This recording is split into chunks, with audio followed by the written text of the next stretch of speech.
DLF இருக்குல்ல, அதே பரந்தூர்ல இருந்து ஏகனாபுரத்துல இருந்து ஒரு 10 கிலோமீட்டர் டிஎல்எஃப் 500 ஏக்கர் இருக்கு. முதல்ல டிஎல்எஃப் வாங்கு, டிஎல்எஃப் வாங்கிட்டு வா. அதுக்கப்புறம் TRA Holmes and private limited யாரு?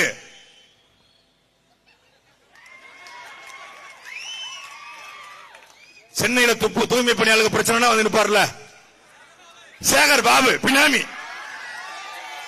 டிஆர்ஏ அதை வாங்கு 500 ஏக்கர். அப்படியே கீழே வா. போக்குவரத்து துறையில ஊழியராக இருந்த தேசபந்துன்னு ஒருத்தர், மன்னார்குடியை சேர்ந்த தேசபந்து. அந்த தேசபந்து பந்து மாதிரி 250 ஏக்கர் வச்சிருக்காரு.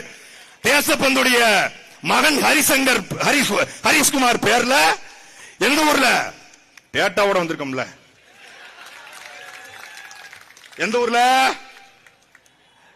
தேசபந்துடைய மகன் ஹரிசங்கர் பேர்ல புல்லலூர் கிராமம், பரந்தூர் பக்கத்துல ஏகனாபுரம் பக்கத்துல புல்லலூர் கிராமத்துல 250 ஏக்கர். எப்ப வாங்கினது?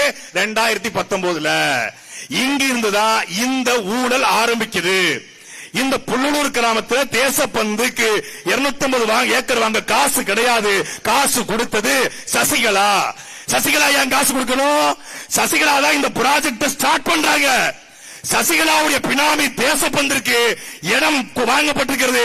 அந்த இடத்தை ஆக்கிரமிக்க மறுத்து அந்த ஏர்போர்ட் கிட்ட டிஆர்பி ராஜாவுக்கு என்ன கடமை வந்தது? என்ன வந்துச்சு உங்களுக்கு? சசிகலா பினாமி தேசபந்துவுக்கும் டிஆர்பி ராஜாவுக்கும் என்னடா சம்பந்தம்? என்ன சம்பந்தம்?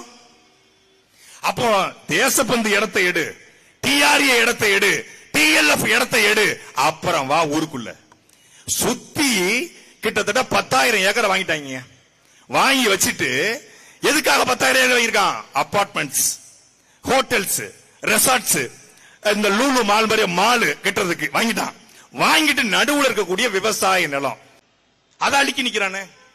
அப்ப என்ன நோக்கம் உங்களுக்கு? சுத்தி நிற்கக்கூடிய இந்த முதலாளிகளுடைய விளைநிலத்தினுடைய மதிப்பை கூட்டணும். 2019 இந்த ஏர்போர்ட் ப்ராஜெக்ட் வரும்போது இடத்தினுடைய மதிப்பு எவ்வளவு தெரியுமா? ஒரு ஸ்கொயர் ஃபீட், அங்க ஸ்கொயர் ஃபீட் கிடையாது, சென்ட் தான். ஆனா ஒரு அடி நிலத்தினுடைய மதிப்பு 80 இருந்து 150 ரூபாய். அண்ணா சுப்பிரமணியன் இல்லையா? 80 இருந்து 150 ரூபாய். இன்னைக்கு எவ்வளவு தெரியுமா மதிப்பு? 3000 இருந்து 4000 ரூபாய்.